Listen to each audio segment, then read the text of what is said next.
Pertama, mereka diculik, disiksa, ditembak sampai mati. Setelah mereka mati, badan mereka dimutilasi, dipotong-potong kecil, barulah dibuang.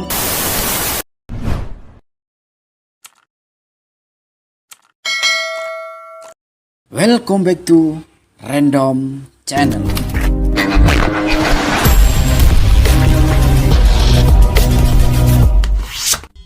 Sebelum melanjutkan, saya sarankan untuk melihat video ini sampai selesai, geng. Karena nanti di akhir video ada sebuah kabar dan isu yang sangat menggemparkan. Isu yang membuktikan betapa kejam dan sadisnya para PKI ini.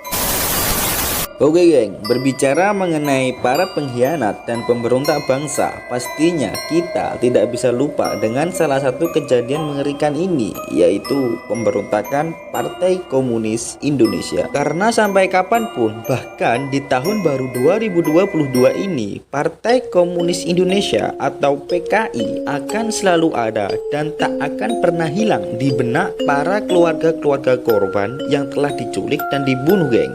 Karena bagaimanapun mereka pasti akan selalu ingat kejadian-kejadian mengenaskan yang dilakukan PKI kepada salah satu keluarganya. Kali ini saya akan memberikan salah satu bukti nyata bahwasanya dulu Partai Komunis Indonesia atau sering disebut dengan PKI ini benar-benar melakukan kebiadaban kepada negara Indonesia, geng. Bukti itu adalah sebuah bangunan yang diberi nama Monumen Soco.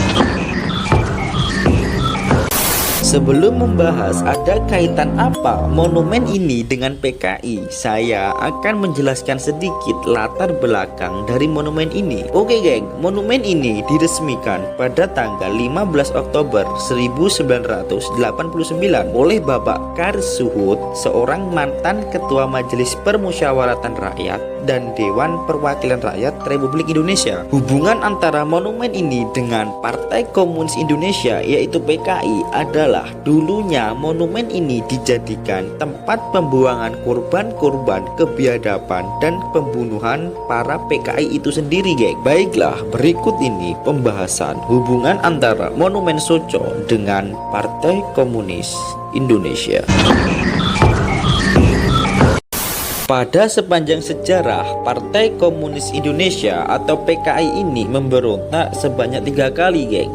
Pemberontakan pertama terjadi pada tahun 1927 dan pemberontakan kedua terjadi pada tahun 1948 dan yang terakhir terjadi pada tahun 1965, di mana kabarnya monumen ini dulu adalah sebuah sumur kuno atau sumur lama yang digunakan untuk membuang 108 korban keganasan PKI. Dan monumen Soco ini menjadi saksi nyata sekaligus saksi bisu dari pemberontakan PKI yang terjadi pada tahun 1948, geng. Di tempat ini juga terdapat bukti berupa gerbong maut yang diberi nama Gerbong Kertapati atau kereta kematian. Gerbong ini digunakan untuk mengangkut para korban-korban PKI yang sudah mati, geng. Jadi setelah mereka menculik, menangkap, dan menyiksa, mereka akan membunuh semua korban yang telah mereka tangkap. Dan gerbong inilah yang bertugas untuk mengangkut semua mayat-mayatnya, geng. Lalu setelah diangkut, dibawa kemana mayat-mayatnya? Oke, simak terus ceritanya. Kisah ini dimulai sekitar pada tanggal 18 September tahun 1948. Para PKI mulai melakukan penculikan pada sekitar pukul 4 pagi, geng. Target utama atau sasaran utama dari penculikan ini ditujukan kepada para pejabat kepemerintahan, ulama-ulama, serta tokoh-tokoh besar masyarakat, para tentara dan juga polisi. Mereka semua yang berjumlah sekitar 108 orang diculik dan ditangkap lalu dibawa ke pabrik gula Rejosari pabrik pengelolaan gula ini terdapat di sekitar daerah Goranggareng. Di kawasan pabrik gula Rejosari Goranggareng inilah semua para korban penculikan dieksekusi, geng. Pertama, mereka akan disiksa terlebih dahulu. Setelah semuanya tidak lagi berdaya, mereka akan dimasukkan ke dalam sebuah ruangan yang sangat sempit, dan di dalam ruangan inilah mereka akan ditembak sadis hingga tewas, geng.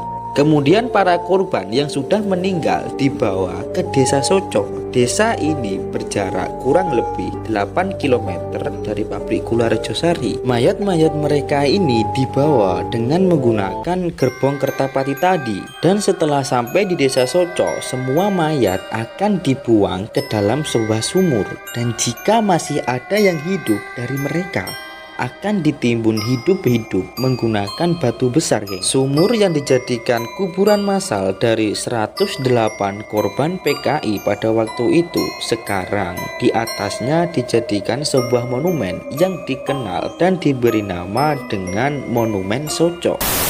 Geng, saya menemukan hal yang sangat menggemparkan dan sangat mengejutkan. Entah ini hanya sebuah isu atau benar-benar terjadi, geng. Oke, jika dirubah ke bahasa Indonesia berbunyi, coba mas pikir, sumur itu lebarnya hanya 2 kali 1 meter dan dalamnya hanya sekitar 3 meter. Coba mas logika, orang 108 semuanya dimasukkan ke dalam lubang yang lebar dan dalamnya hanya segitu. Apakah muat, mas? Jadi beliau-beliau yang sudah menjadi korban dari PKI itu sebelum dimasukkan ke dalam sumur, pertama mereka diculik, disiksa, ditembak sampai mati. Setelah mereka mati, badan mereka dimutilasi, dipotong-potong kecil, barulah dibuang ke dalam sumur. Maka dari itu orang 108 bisa muat semua dimasukkan ke dalam sumur.